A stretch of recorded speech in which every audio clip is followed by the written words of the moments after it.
जी, metal topic में सबसे पहले आपके पास क्या है, प्रॉपर्टीज ऑफ मेटल्स के ऊपर बात करते हैं। What are the properties of the metal? They have the high melting and boiling point. उनकी जो नंबर वन प्रॉपर्टी आपके पास है, they have the high melting and boiling point. They are the good conductor of heat and electricity and they are malleable and the ductile. फिर उनके दरमियान उनकी reasons लिखे हुए क्यों वो high melting and boiling point है, why they are conductor, why they are the good conductor and the good electricity, good conductor of electricity and heat, and why they are the malleables and the ductiles. अब इसमें high melting and boiling point क्यों आपके पास इनका high और melting point होते हैं? Because they have some bond, और वो कौन सा बॉन्ड होता है आपके पास? उनके दे हैव मेटालिक बॉन्डिंग। और मेटालिक बॉन्डिंग कौन सी बॉन्डिंग होती है? The bonding between the ions and the sea of the delocalized electrons. और वो आपकी बॉन्डिंग पॉजिटिव आयंस और इलेक्ट्रॉन्स की बॉन्डिंग इतनी ज्यादा स्ट्रांग होती है कि अगर हमें इसे ब्रेकअप करना हो तो हमें बहुत ज्यादा एनर्जी की जरूरत होती है। That's why they have the high melting and boiling point. Why they are the good conductor? Because they have the free charge, because they have ions, they have the free electrons in their bonding, in their system. That's why they are a good conductor of electricity and they are the good conductor of heat. Why they are malleable and the ductile layer of the positive ions? They have a proper pattern: positive, positive, positive, positive, delocalized electron, फिर positive, positive. They have a layer of a positive ion, a proper arrangement of the positive ion, and they can easily slide over. That's why we call they are the malleable and the ductiles. और ये इनकी हो गई property.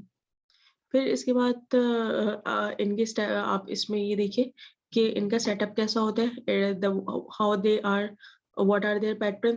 These are the pattern of the metallic metals.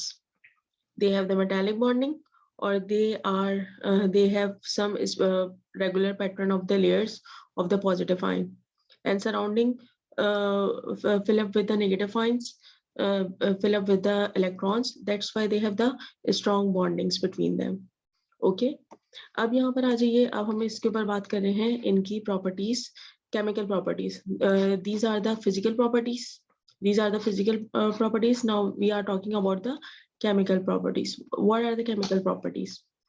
When the only metal react with water, when the only metal react with water, a metal react with water, they become a hydroxide, metal hydroxide.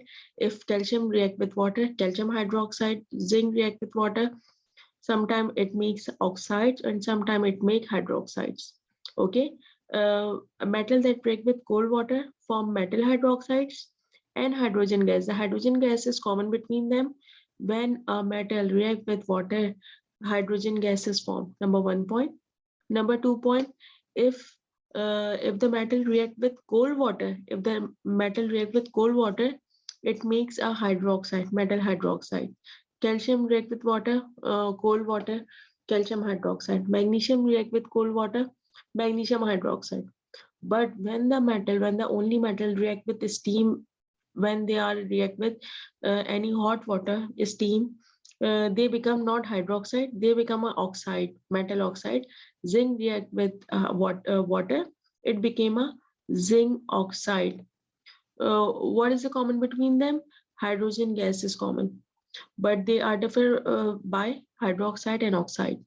Okay, the number 1 point, when the metal react with water and when the metal react with warm water and cold water, they have a different reaction, they make a different product. Number 1. Number 2, reactivity with the acid. When acid, ये हम किस में पढ़ चुके हैं? acid base में पढ़ चुके हैं. When a only metal react with acid, it became a salt, plus hydrogen gas. यहाँ पर भी आपके पास क्या होगी? आपकी हाइड्रोजन गैस बनेगी. Okay, any metal like sodium react with HCl, तो यहाँ पर आपके पास क्या हो जाएगा? NaCl, salt plus hydrogen gas. आपकी यहाँ पर हाइड्रोजन गैस बनेगी when only a metal react with acid. ये आपके पास दूसरी केमिकल प्रॉपर्टी होगी. ठीक है, अब यहाँ पर आ जाता है कि कभी-कभी आपके पास कुछ-कुछ मेटल्स होते हैं, दे can not react with water, वो वाटर के साथ रिएक्ट नहीं करते। कुछ मेटल्स होते हैं जो आपके एसिड के साथ रिएक्ट नहीं करते, ठीक? And the some reactive metals such as alkali metals react with oxygens. आपके पास कुछ अल्कली मेटल्स होते हैं, दे react with oxygen and make alkali. सही है? आपके पास ये अल्कली मेटल्स, अब ये आपके पास ये क्या बन जाएगा? आपके पास अल्कली बन जाएगा। Copper and iron can react with oxygen although they are a very more it is a very slowly process. Okay, when a metal react with oxygen, when a metal react with oxygen, it forms metal oxide. Okay, अब यहाँ पर आ जाइए। पहले हमने क्या पढ़ा? When they are react with water, cold and hot. Number 2, when they react with acid. Number 3, when they react with oxygen. Okay, अब एलॉय क्या होता है आपके पास? What are the alloys? They are the mixture of the different metals. और ये हम क्यों करते हैं? इनकी प्रॉपर्टीज क्या होती है? To make are different properties of the metal. जैसे कि मेटल आपका, कुछ मेटल आपके सॉफ्ट होते हैं, but I need a hard metal. मुझे उसमें कोई शेप क्रिएट करनी है, तो उसके लिए हम इसे एलॉय प्रोसेस से गुजारते हैं। It is a mixture of the two different metals. आपके पास alloy is a mixture of a two or more different metals and non-metals. What are their properties? Maybe it makes the metal it makes more strength, more hard, more resistance, and more more resistance to corrosion. Yeah, to have prevent to corrosive the metal.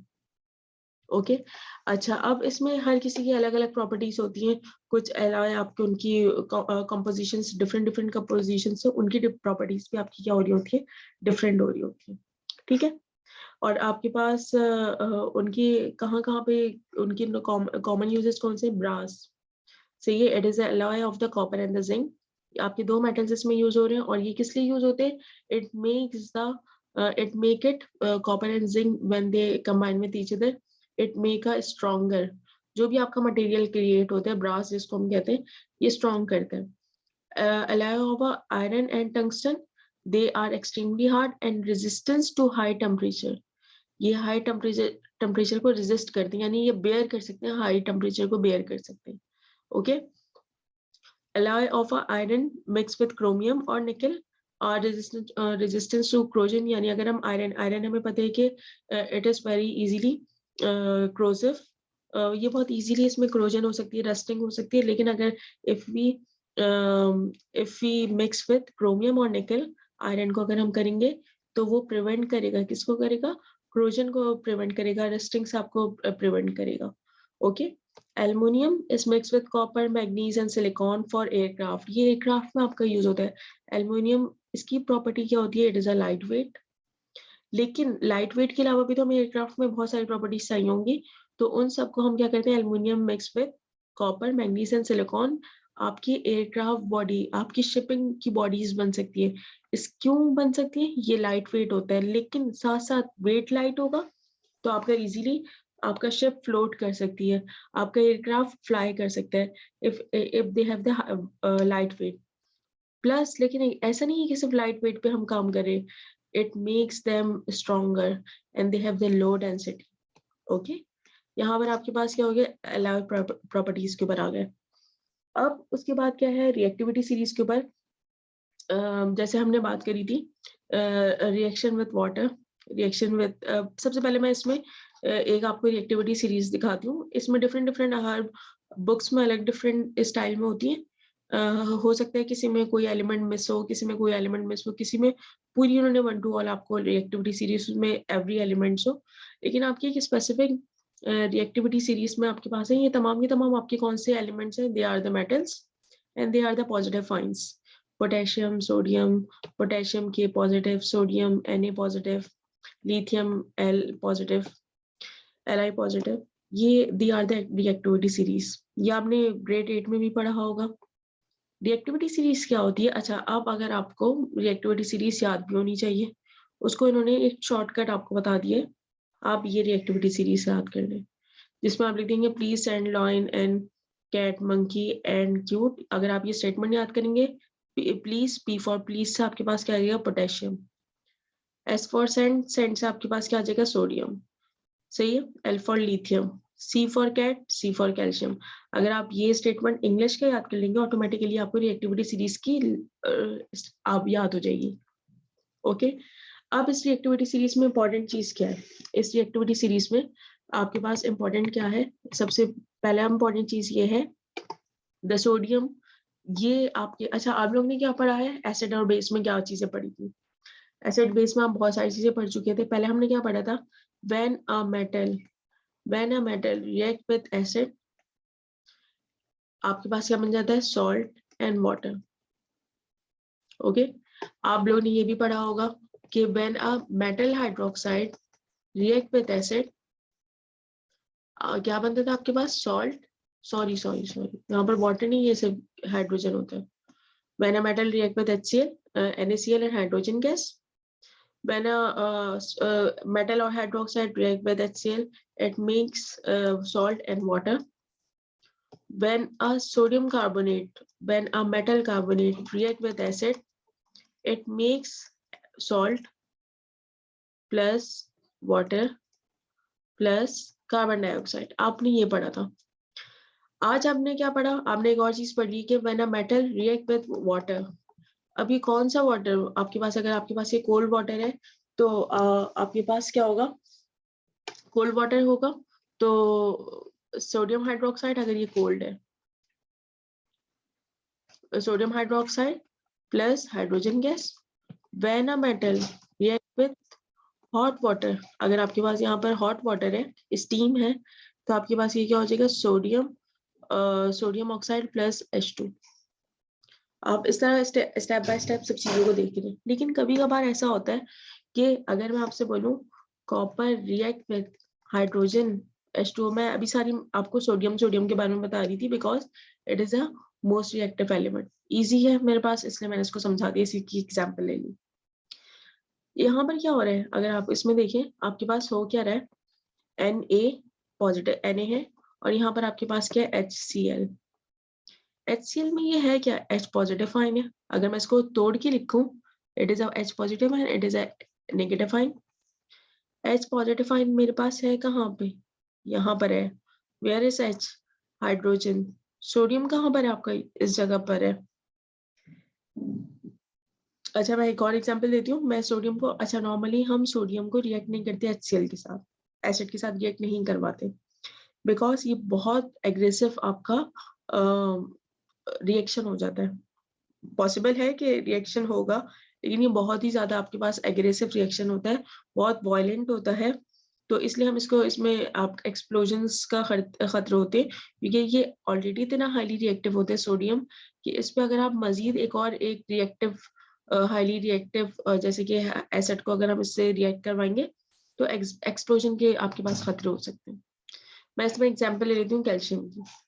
When calcium react with HCl, even when a calcium react with water, when a react with water, इन दोनों में एक चीज, क्या चीज common है, H positive hydrogen, H positive hydrogen. क्या हो रहा है इसको अगर मैं तोड़ के लिखूं, CaHCl, H पॉजिटिव नेगेटिव, ये इसकी चार्जेस क्या होते हैं, H+2। लिखना नहीं, ये सब समझाने के लिए बता रही हूँ। अब ये जो हाईली रिएक्टिव मेटल है, इस हाईली रिएक्टिव मेटल के पास अलोन, ये क्या है, अलोन है, इसके पास इतनी पावर होगी कि ये इसको रिप्लेस कर दे, क्योंकि ये आपका रिएक्टिविटी सीरीज में टॉप पर है। जो चीज आपकी टॉप पर होगी वो अलोन, उसके पास इतनी पावर होती है, अगर वो हाईली रिएक्टिव है तो उसके पास इतनी पावर होती है कि ये इसको रिप्लेस कर दे, ये आपको इसको क्या कर दे, रिप्लेस कर दे। तो इसलिए यहाँ पर आपके पास क्या हो जाएगा, ये इसको रिप्लेस कर दे, और यहाँ पर आपके पास हो जाएगा calcium chloride plus hydrogen gas. अब पहली चीज ये हो गई, लेकिन अगर मैं यहाँ पर क्या लिख दूं, एक और एग्जाम्पल आपके पास दे दूं, copper. When a copper react with HCl, यहाँ पर आपके पास आएगा नो रिएक्शन। क्यों, क्योंकि कॉपर आपका कहाँ पर है, ये कॉपर है हाइड्रोजन से नीचे, तो इनके दरमियान क्या है डिफरेंस? एक तो ये कॉपर अलोन, कॉपर के पास इतनी पावर ही नहीं है कि HCl को क्या कर सके, इसको रिप्लेस कर सके। ओके, अब कॉपर के पास इतनी पावर ही नहीं है कि इसको रिप्लेस कर सके, तभी यहाँ पर हम कहते हैं कि अगर हाइड्रोजन से नीचे जो भी एलिमेंट्स होंगे they cannot replace, they cannot react with HCl, they cannot react with water. Even silver cannot react with HCl, silver cannot react with sulfuric acid, any acid. Gold cannot react with any acid. वैसे gold की property ये भी होती है, it is a very unreactive, ये बहुत unreactive होता है। ठीक, यानी कि अब आपको ये बात समझ में आ गई होगी कि यहाँ पर अगर आपके पास, अच्छा आप यहाँ पर देख लें, ये इसमें इस पूरी रिएक्टिविटी सीरीज में आपके पास बहुत दो तीन चीजें बड़ी इंपॉर्टेंट है। नंबर वन, द कार्बन, ये कार्बन ये बहुत इंपॉर्टेंट है। क्यों? आपको भी इसमें देखेंगे हम, इसके जब रिएक्शन उसमें पता चलेगा। Hydrogen is very important. Okay, यानी अगर आपके यहाँ पर और यहाँ पर देखिए, अगर हाइड्रोजन और अगर टॉप के एलिमेंट्स ले लो तो ये तो बहुत एग्रेसिव आपका होगा, क्योंकि they have a huge difference. लेकिन अगर मैं आयरन का करवाऊं या जिंक का करवाऊं, इनके दरमियान डिफरेंस कम हो रहा है। अगर डिफरेंस कम हो रहा है तो रिएक्शन की जो प्रॉपर्टी होगी, the rate of reaction it will be slow. लेकिन यहाँ पर आपका रेट ऑफ रिएक्शन आपका क्या होगा, ये आपका कैल्शियम, लिथियम, सोडियम, पोटेशियम के साथ बहुत एग्रेसिव होता है। और यहाँ पर अगर डिफरेंस कम होगा तो आपका रिएक्शन, रेट ऑफ रिएक्शन भी स्लो हो जाएगा। और ये वाला rate of reaction potassium, sodium, lithium के साथ बहुत एग्रेसिव और बहुत क्विकली ये रिएक्शन आपका होगा। रिएक्टिविटी सीरीज, सबसे पहले अगर आपको मेटल को समझना है तो आप सबसे पहले नेक्स्ट क्लास में आने से पहले आप लोग इसको रिएक्टिविटी सीरीज को याद कर लीजिएगा। आधा मसला तो आपका मेटल का वैसे ही हल हो जाएगा अगर आपने रिएक्टिविटी सीरीज को याद कर लिया। ठीक, फिर इसमें हमने रिएक्शंस, हम रिएक्शंस कहाँ पढ़ चुके हैं, एसिड बेस में पढ़ चुके हैं। अब यहाँ पर एक और चीज देखिए, हम एलॉय के बारे में पढ़ रहे थे। आपको ये परसेंटेज याद होनी चाहिए, एग्जाम्स में कभी कभी आ सकता है। एलॉय आपका क्या है, brass. What are their compositions, copper plus zinc. Copper quantity 70% approximately, zinc is 30%. What are their special property? They do not corrode easily. Attractive yellow colors like gold. इनके अट्रैक्शंस होती है, यानी कभी कभी हम एलॉय को सिर्फ हार्डनेस के लिए यूज नहीं करते, कभी कभी हम डेकोरेशंस के लिए यूज करते हैं। हमें डेकोर्स के लिए हमें डिफरेंट चाहिए होते हैं, कलर्स वगैरह चाहिए होते हैं, लेकिन उसमें हमें ये भी करना होता है कि रस्टिंग भी ना हो, तो उसके लिए हम यूज करते हैं decorative materials. Musical instrument, coin, इनमें क्या यूज हो रहा होता है, ब्रास यूज हो रहा होता है। सही है। मटेरियल स्टेनलेस स्टील, ये कहाँ पे यूज हो रहे थे स्टेनलेस स्टील, नॉर्मली आपका यूटेंसिल्स, मेडिकल इंस्ट्रूमेंट्स और किचन यूटेंसिल्स वगैरह, कटलरी वगैरह में ये यूज होते हैं। ओके, आपको ये याद होने चाहिए। फिर हम लोग ने भी रिएक्टिविटी सीरीज के बारे में पढ़ लिया। अब रिएक्टिविटी सीरीज में अब क्या हुआ, अब यहाँ पर आप देखना शुरू करें रिएक्टिविटी सीरीज। यहाँ पर इन्होंने क्या बताया, मेटल, सोडियम, कैल्शियम, मैग्नीशियम। ये देखिए यहाँ पर भी यही वाली बात हो रही है। रिएक्टिविटी सीरीज हम इनसे कंपैरिजन करेंगे। सही है, potassium, sodium, lithium, calcium, magnesium, aluminium, ये आपके पास ये reactivity series. Okay, when they react with water, potassium, sodium, calcium, इनका रिएक्शंस तो पढ़े। रिएक्शंस में क्या खास बात हो रही है, दे आर वेरी वायलेंट। सही है, to form potassium hydroxide and hydrogen gas, enough heat produce to ignite the hydrogen gas produce. सही है, and gas burn with a lilac flame. ये बहुत एग्रेसिव वायलेंट होता है, वेरी वायलेंट। अच्छा, अब पोटेशियम के बाद क्या आ रहा है, सोडियम। सोडियम थोड़ा सा आपके पास डिफरेंस कम हो रहा है, हाइड्रोजन आपका यहाँ पर है। सही है, अब सोडियम है, sodium violent, reaction is violent. Potassium is very violent, sodium is violent. अब ये कम होना शुरू हो जाएगा, रेट ऑफ रिएक्शन आपका एग्रेसिव इसका कम होना शुरू हो जाएगा। कैल्शियम रेडिली, यानी जल्दी क्विकली हो जाएगा, एग्रेसिव रिएक्शन नहीं होगा। मैग्नीशियम तक आते आते द रिएक्शन बिकम स्लोली। और अगर हाइड्रोजन से नीचे आ जाऊं, कौन है ना हाइड्रोजन से नीचे रिएक्टिविटी सीरीज में, zinc, lead, iron, copper, silver, इन तमाम के ऊपर अगर हम बात करेंगे तो they can not react with water, they can not react with acid, because hydrogen से नीचे इनके पास पावर ही नहीं है कि हाइड्रोजन को रिप्लेस कर सके। ये बात सबको समझ में आ गई? क्लियर? पहले आपके पास हमने किसके बारे में पढ़ा? वाटर के बारे में पढ़ लिया according to reactivity series.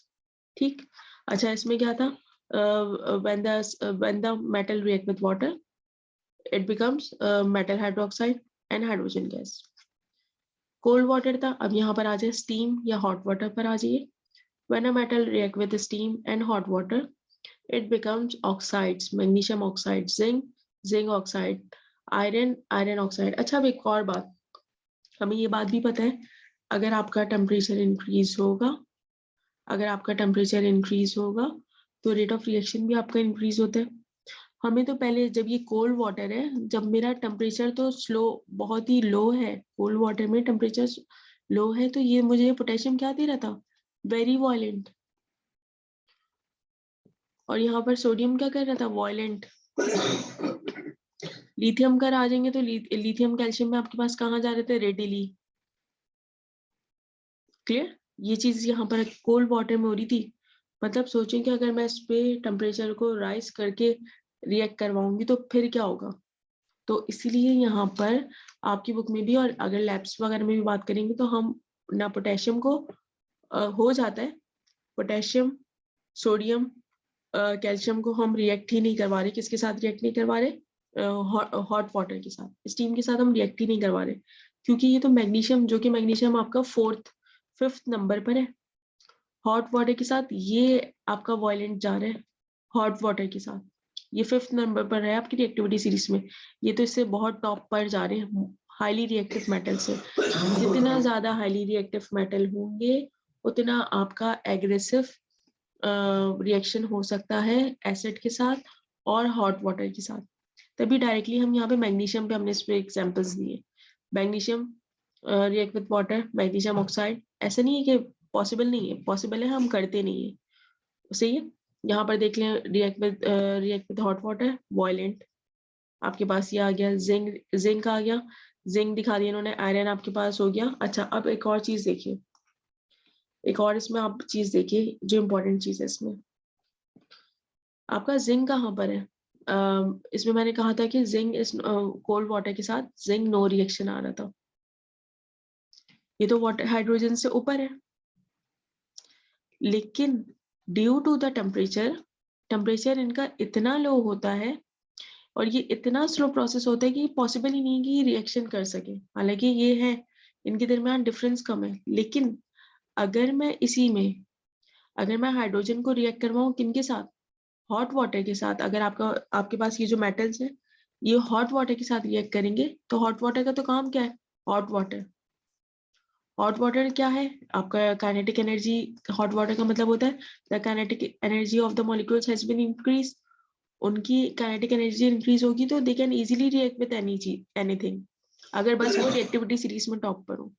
Hot water के साथ पॉसिबल है, हॉट वाटर के साथ possible, hot water react with zinc, hot water react with iron, it can be possible, but when we have a cold water they cannot react with zinc and they cannot react with iron। clear? ये बात समझ में आ गई? अब एक और चीज यहाँ पर देखिए, ओके ये बात समझ में आ गई। अच्छा किसके बारे में बात हो रही है? कोल्ड वाटर में जिंक और आयरन को भी हम नहीं कंसीडर करते, क्योंकि वो इतना स्लो प्रोसेस होता है कि वो प्रोसेस हो ही नहीं पाता।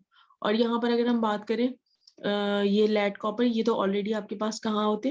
वो हाइड्रोजन से नीचे है, जो हाइड्रोजन से रिएक्टिविटी सीरीज में नीचे, वो तो अंडरस्टूड है, वो तो कभी रिएक्ट कर ही नहीं सकते, वो हाइड्रोजन को कभी रिप्लेस नहीं कर सकते। ओके ये बात समझ में आ गई? आप यहाँ पर आइए, रिएक्टिविटी सीरीज में हमने किसके बारे में पढ़ लिया? Hot water and cold water के बारे में पढ़ लिया, देख लीजिए। रिएक्शन विद वाटर, जब हम रिएक्शन के साथ वाटर के साथ रिएक्ट करें तो यहाँ पर आपके पास react with violent, react quickly, react less strongly, और फिर यहाँ पर हमने इसमें देख लें when they react with acid के साथ रिएक्ट होगा तो क्या होगा। ठीक है, अब यहाँ पर आप देख लीजिए, यहाँ पर आपके पास क्या हो गया? When a metal react with acid, potassium sodium यहाँ पे लिख देखें, बात हो गई है वो एक्सप्लोजिव रिएक्शन, ये आपको याद होना चाहिए, it is explosive reaction. Acid तो ऑलरेडी आपका बहुत ही हाईली रिएक्टिव थिंग है, और उसके साथ मजीद एक और हाईली रिएक्टिव मेटल, अगर मेटल रिएक्ट करेगा, explosive reaction, and this reaction should not be carried out in the school laboratory. Okay, school laboratory में हम इसको करते नहीं है।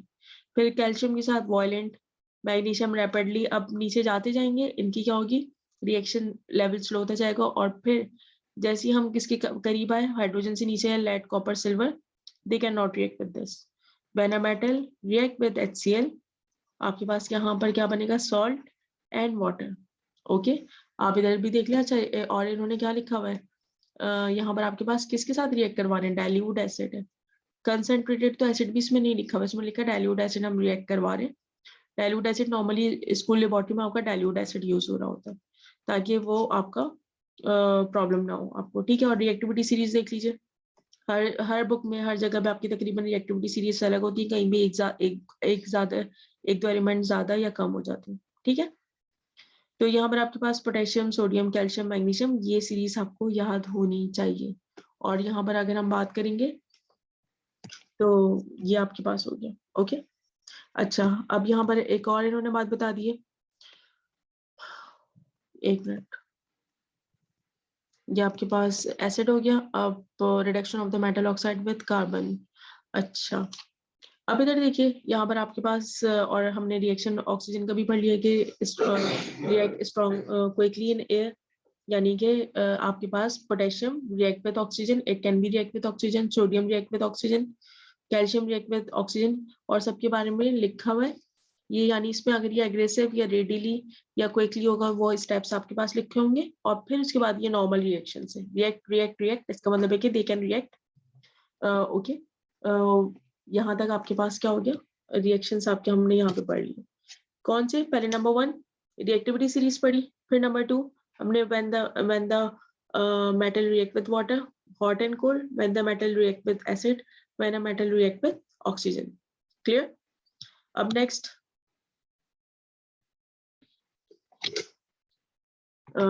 आपके पास यहाँ पे क्या है, अब यहाँ पर देख लें, रिएक्शन विद एक्वस आयन। अब यहाँ पर आपके पास हम किसके बारे में पढ़ रहे हैं, डिस्प्लेसमेंट, एक काइंड ऑफ डिस्प्लेसमेंट के ऊपर बात कर रहे हैं। Displacement reaction, metal and metal oxides, किसके बारे में हम बात करें इसमें, पहले हमने इसमें बात करेंगे FeO2 प्लस एल्युमिनियम। अगर मैं इसमें क्या बात करूँ, आयरन ऑक्साइड एंड एल्युमिनियम।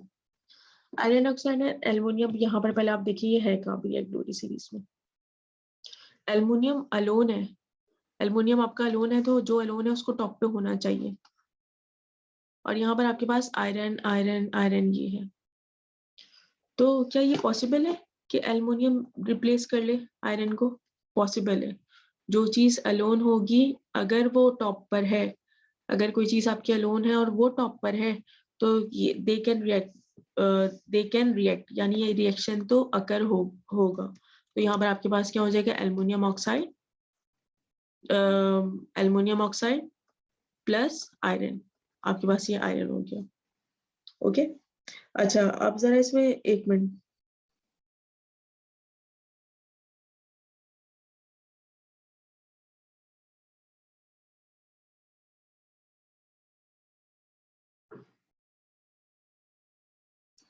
फिर इसमें जैसे अगर आपके पास क्या हो, जिंक, एक और एग्जांपल देख लीजिए, when a zinc react with sodium chloride. Zinc कहाँ पर आपका, ये जिंक अलोन है, जो चीज अलोन होगी वो आपको टॉप पे होनी चाहिए, लेकिन सोडियम कहाँ पर है, सोडियम टॉप पे, क्या ये अलोन इसको रिप्लेस कर सकता है, नहीं कर सकता। तो यहाँ पर आप क्या लिखेंगे, नो रिएक्शन। इसीलिए आपका अब डिस्प्लेसमेंट जब हम पढ़ेंगे, डिस्प्लेसमेंट, अब देखिए यहाँ पर कौन से, अब आपकी थोड़ी सी प्रमोशन हो गई है, या आपको नए रिएक्शंस के ऊपर बात करें। पहले हम किसके ऊपर थे, वाटर के ऊपर या एसिड्स के ऊपर थे, लेकिन अब यहाँ पर हम किसके ऊपर आ गए कि यहाँ पर डिस्प्लेसमेंट हो रहा है, डिस्प्लेसमेंट प्रोसेस हो रहा है, क्या ये इसको डिस्प्लेस कर सकता है या नहीं कर सकता। क्या ये जिंक डिस्प्लेस कर सकता है सोडियम पॉजिटिव आयन को? ये पॉजिटिव है, ये पॉजिटिव है, पॉजिटिव पॉजिटिव को डिस्प्लेस कर सकता है? क्या कर सकता है? नहीं कर सकता है, because zinc is alone and in the reactivity series zinc is less reactive as compared to sodium, so it cannot replace sodium chloride. That's why the reaction is it does not take place. यहाँ पर आप देख लीजिए, आपके पास है एक lead plus silver nitrate. When lead react with silver nitrate, where is lead? lead आपका यहाँ पर कहीं होता है, ये lead आपका यहाँ पर है और यहाँ पर आपके पास ये silver nitrate. No, lead, okay, yes, lead आपका यहाँ पर कहीं होता है, हाइड्रोजन से नीचे या हाइड्रोजन से ऊपर होता है lead, और यहाँ पर आपके पास ये सिल्वर ये है, इसमें मिस है, मिसिंग हुआ है तो आप इसमें ऐड कर लीजिएगा, ठीक। तो can lead replace alone? Lead is alone, क्या लेड रिप्लेस कर सकते हैं सोडियम को, सॉरी सिल्वर को रिप्लेस कर सकते हैं? जी कर सकता है, क्योंकि ये रिएक्टिविटी सीरीज में हाईली रिएक्टिव है एज कम्पेयर टू सिल्वर। अगर ये हाईली रिएक्टिव है इसका मतलब है ये इसको रिप्लेस कर सकता है। इट मींस ये हो जाएगा आपके पास lead nitrate plus sodium plus silver.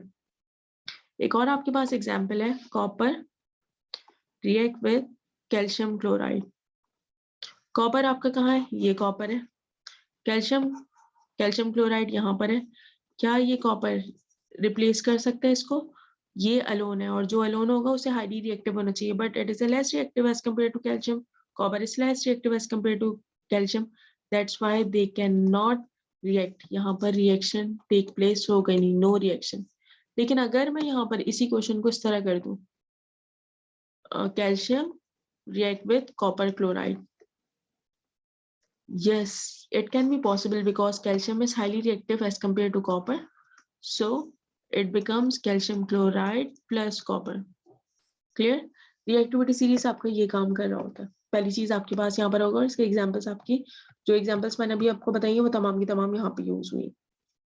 okay, this is called the displacement between the metal and the metal oxide, या metal के अलावा कोई से भी आप ले सकते हैं, यहाँ पर आपके पास हो जाएगा। अब कब और डिस्प्लेसमेंट टेक प्लेस होगा या नहीं होगा, जैसे यहाँ पर लिखा हुआ है zinc plus copper sulphate. Zinc is a highly reactive as compare to copper from the reactivity series, you can see that.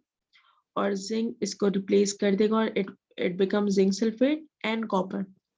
Okay, आप इधर देख लीजिए, यहाँ पर आपके पास और भी कॉमन रिएक्शंस हैं, उनके बारे में बात हुई है। Magnesium react with iron sulphate. Magnesium is very highly reactive, it can easily replace iron, so it become magnesium sulfate and iron. okay, clear? इस तरह की तमाम एग्जांपल्स यहाँ पर और गिवन है। अब उसके बाद जो नेक्स्ट एग्जांपल है, हम इसमें रिएक्शंस में हम एक और एग्जांपल हम पढ़ेंगे, वो हम पढ़ेंगे किसके बारे में? Thermal decomposition of the reaction. What is thermal decomposition of the reaction? Thermal decomposition का मतलब क्या होता है? यहाँ पर